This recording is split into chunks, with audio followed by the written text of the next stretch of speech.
اور ہو سکتا ہے کہ وہ بہت ساری باتیں درمیان میں حذف کر گیا ہو، لیکن اس نے بھی آپ کے حوالے سے پینتھر کا تذکرہ کیا تھا۔ دراصل وہ بلیک پینتھر والی فائل کو مطالعہ کرنا چاہتا تھا، اور سراج کوشلیہ کی ماں اور بھائی کا ذکر گول کر گیا، اور یہ بھی ممکن تھا کہ اس نے انہیں کوئی اہمیت ہی نہ دی ہو۔ کیا کہا تھا میجر نے؟ کوشلیہ کو بربادی کی دھمکی دینے والا ہاتھ وہی تھا، اور اس نے کچھ سوچتے ہوئے کہا، کیا کوشلیہ نے آپ سے یہی کہا تھا؟ جی ہاں، اگر کوشلیہ کا بیان درست تھا تو پھر ہمیں کچھ سوچنا پڑے گا۔ میں سمجھا نہیں۔ ہو سکتا ہے کہ خود بلیک پینتھر جگت نارائن کا ناٹک رچا رہا ہو۔ آپ نے نتیجہ کس طرح اخذ کیا؟ سوچنے کی بات ہے مسٹر شہباز، سراج نے سنجیدگی سے کہا۔ اگر بلیک پینتھر بھی جگت نارائن کے لیے کام کر رہا ہے تو پھر اسے یہ بھی ضرور معمول ہوگا کہ جگت نارائن کی عدالت سے ایک معمولی لغزش کی سزا بھی موت ہوتی ہے، اور وہ اپنے مشکوک آدمیوں اور ان افراد کو بھی ٹھکانے لگوا دے گا جو پولیس کی نظروں میں آ جاتے ہیں۔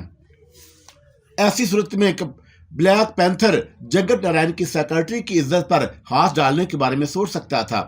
آئی سی، میں نے جلدی سے سراج کی بات کی تصدیق کرتے ہوئے کہا، آپ نے بہت ہی اہم نقطہ تلاش کیا ہے، اور اگر آپ کا خیال درست ہے تو پھر بلیک پینتھر ہی نے جگت نارائن کا ناٹک رچایا ہوگا، اور اس طرح وہ پولیس کو تحویل میں مخالف سمتوں میں بانٹ سکتا ہے۔ افسوس، سراج نے نچلا ہونٹ چباتے ہوئے کہا، کم وقت ہمارے ہاتھ کے آنے کے بعد بھی نکل گیا، اور اسے یقیناً کسی طاغوتی قوت کی حمایت بھی حاصل ہوگی، ورنہ وہ اتنی آسانی سے بند حوالات سے نکل کر ہم موجود مسئلہ افراد کی نظروں میں آئے بغیر کسی چھلاوے کی طرح فرار نہیں ہو سکتا تھا۔ اور کبھی کبھی قانون کی حد بندیاں بھی ہمارے لیے حیران کن ثابت ہوتی ہیں، سراج نے ہاتھ ملتے ہوئے کہا، اور ہمیں اس کا ساتھ شوٹ ایٹ سائٹ کے فارمولے پر ہی عمل کرنا چاہیے تھا، اور آپ نے بھی، آپ کی طرح میں بھی پولیس کے انداز میں سوچنے پر مجبور تھا۔ میں نے سنجیدگی سے جواب دیا، اور یہ میرا ذاتی خیال تھا کہ اگر وہ زندہ گرفتار ہو جاتا تو پولیس اس سے بہت سارے ایسے جرائم کا اقرار کروا سکتی تھی جن کے کیس فائل سرد خانوں میں پڑے سڑ رہے ہیں، لیکن اب ہمیں اس سلسلے میں اپنی پالیسی بدلنی ہوگی۔ ایک غلطی اور بھی آپ سے سرزد ہوئی ہے، سراج نے دبی زبان میں کہا۔ اگر آپ نے کوشلیہ سے ملنے کے فوراً بعد مجھے حالات سے آگاہ کر دیا ہوتا تو شاید ہم اسے ٹریپ کرنے میں کامیاب ہو جاتے، اور کوشلیہ نے مجھ سے کہا تھا کہ وہ کئی دنوں سے دھمکی آمیز فون کر رہا تھا، اور میں نے بات بنانے کی کوشش کی۔ مجھے یقین تھا کہ ہماری ملاقات کے فوراً ہی بعد وہ عمل کر بیٹھے گا، اور ایک بات اور بھی حلق سے نیچے نہیں اتری۔ وہ کیا؟ اگر وہ بلیک پینتھر ہی تھا جس نے اپنی ہوس کی پیاس بجھانی تھی تو پھر اسے کوشلیہ کو قتل کر کے اس کی لاش کے ٹکڑوں کا پارسل کبیر داس کو بھیجنے کی کیا ضرورت تھی؟ اس کا جواب تو بہت آسان ہے مائی ڈیئر سراج، میں نے خود کو بچانے کی خاطر بڑے تلخ لہجے میں کہا۔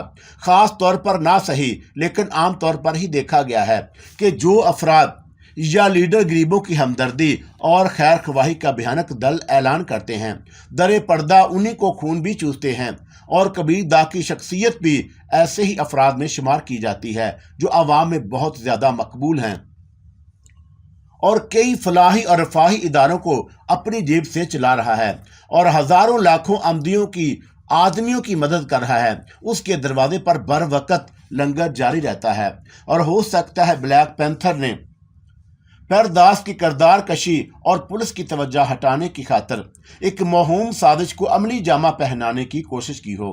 ویسے کبیر داس کے بارے میں آپ کی ذاتی رائے کیا ہے؟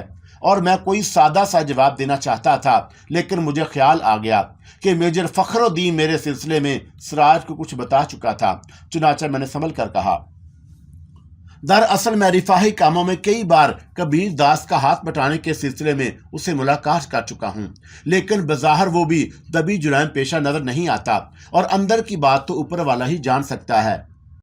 ہو سکتا ہے کہ ہم جو کچھ سوچ رہے ہوں کبیر داس اس کا دوسرا رخ ہو۔ اور سراج نے میری بات کا فوراً ہی کوئی جواب نہیں دیا، کچھ دیر تک کسی خیال میں مستغرق رہا، اور پھر دبی زبان میں بولا، احمد گوری کے بارے میں کیا خیال ہے؟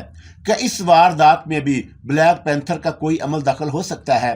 اور نئے حالات کی روشنی میں فی الحال یقین سے کچھ نہیں کہا جا سکتا۔